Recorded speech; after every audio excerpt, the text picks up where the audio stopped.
del déglu del xool Feeling Dakar site bi lay jox information yu leer. taxawee tey am ndam li ñu seen fi ay mbokam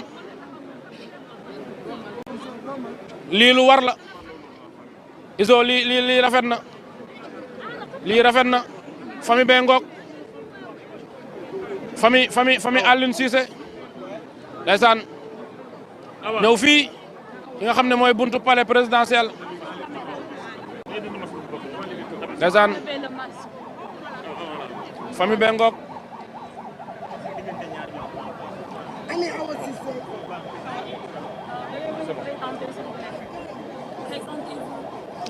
Bonsoir, c'est Abibou Cissé.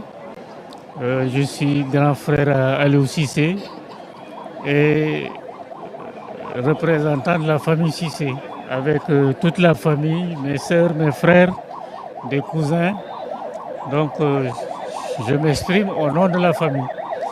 Bien sûr, le père biologique devrait être là, mais malheureusement, il est en voyage à Paris.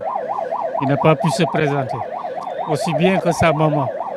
Mais nous sommes là avec nos tantes, la deuxième épouse de son père, et les autres tantes des parents qui viennent des autres régions aussi. Voilà. Mais que représente Aliou Cissé pour vous? Aliou Cissé, notre entraîneur. Aliou Cissé, je vous dirai tout de suite, vous savez, nous, notre famille, nous sommes une famille royale. Au temps de nos ancêtres, tous nos grands-parents étaient des rois. L'un était à Gabou, vous connaissez le royaume du Gabou. Le roi, c'est notre grand-père. Susanna aussi, c'est un autre royaume. C'est son frère qui est là-bas aussi comme roi.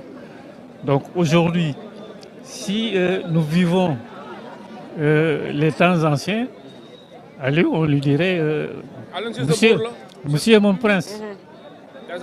Mais malheureusement, ce n'est pas le cas aujourd'hui. Mais Aliou, c'est un prince. Parce que quand vous êtes descendant d'un prince, d'un roi, vous êtes prince. Voilà. Donc Aliou, il a vécu dans ce milieu-là. C'est pourquoi souvent, si vous constatez, même avec les critiques négatives ou positives, Aliou, il ne répond jamais. Je me souviens, une fois, il a eu à déclarer à la télé que son éducation ne lui permet pas de répondre à des personnes plus âgées que lui.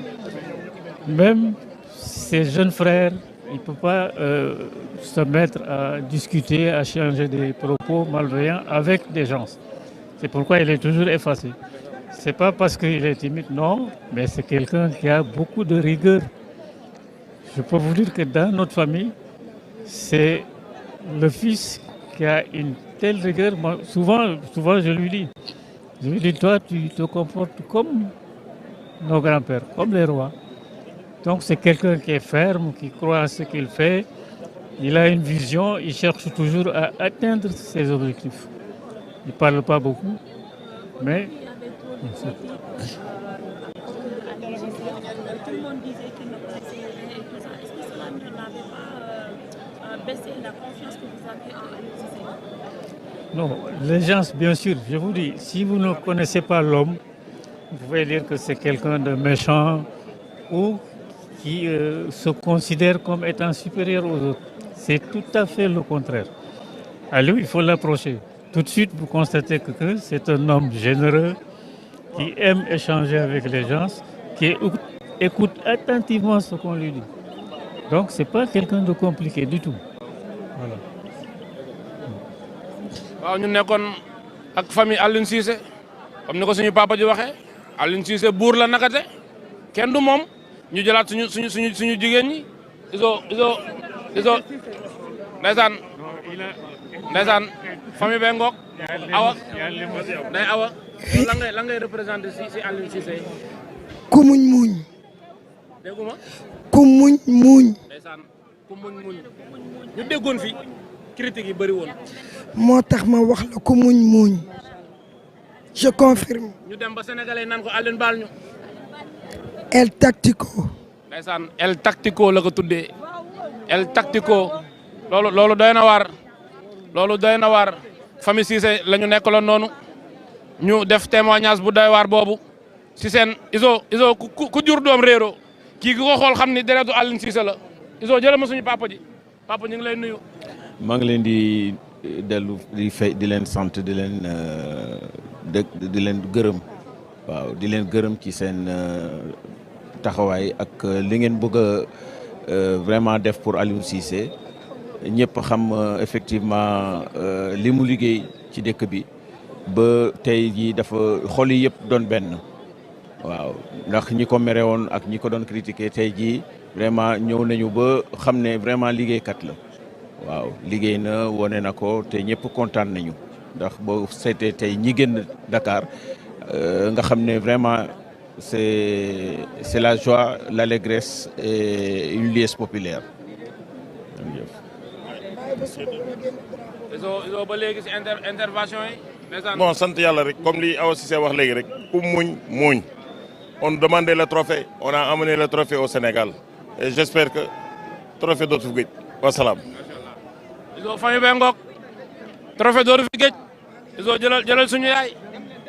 waaw asalaamaaleykum ñun dañu kontaan tey ndax li tax ñu kontaan Aliou tax ñu kontaan ndax affaire bi daf ko yor ay ati at ku nekk naan manul ku nekk naan dafa yéex waaye fii la ko yàlla doon xaar Aliou nag nit ku baax la ndax Alaaji Modou Cissé baayam moo bokk ak ab sa ndey tubaarkàlla macha allah laaw la cat ummi demay yaayam kon bu baaxul xaw ma kuy baax ñu yàlla la fa cat nag maali fanta ñaay yow maali jale ñaawo loolu gongo la maali fanta ñaay yow maali jale ñaawo jeeri mi ci wàlloog alsan mi ci kër samba maali jeeja bu samba yaasin jeeree taawloo samba yaasin jale njaaba mu dee xare ci kër mu teg daara jale njaaba mu dee ñaani baa mu teg yaasin kura jale njaaba mu dee ngoloj mu teg tum si naar joojo mu dee konte kunda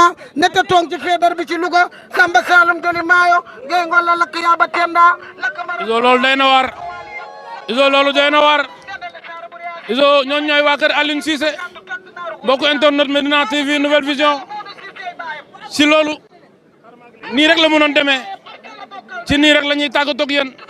allahu hasbi li diini hasbi allahu aksil ak jàmm fii ci Pikine Texaco fi jàkkaarloo immeuble Mor Yombale fekk si fi soxna Seynabou Gueye alias Bijou borom gis-gis bu leer baa ngi nii voyante bu mag bi nga xam ne dafay seet ci xeetu seet yu bare bare lu toll ci 20 seet ak juróom benn seet boo ci bëgg mu daal di la ciy seetal te bu mu la seetal ba bàyyi nga jàpp ne boobu la nee naa la ak soxna Seynabou Gueye Bijou mile la voyance ça sera autrement mani la yow mi nga xam ne dangaa amee jafe-jafe ci wàllu cat rab def nekk ci yow ñu def ci yow liggéey dangaa bëgg ay këyit dangaa bëgg a sëyi dangaa bëgg ubbiku sa wërsëg yaatu da nga bëgg a tàqalikook lépp lu lay tëj ak lu lay yàqal ñëwal nga jokkook moom mu daal di lay sang ci tuuram ya mu amee lépp dañ ci sa yaram bi le jokkool ak moom gaaw ci 78 122 07 97 78 122 07 97 xam-xam day yaatu lool te baax xam-xam itam dafay leer te soxna Seynabou Gueye ca Pikine Texaco ku ko fekk ji xam ne moom rek la moom kott la moom dong la moo tax ma ni la voyance autrement avec soxna Seynabou Gueye dun munibun hasbi allahu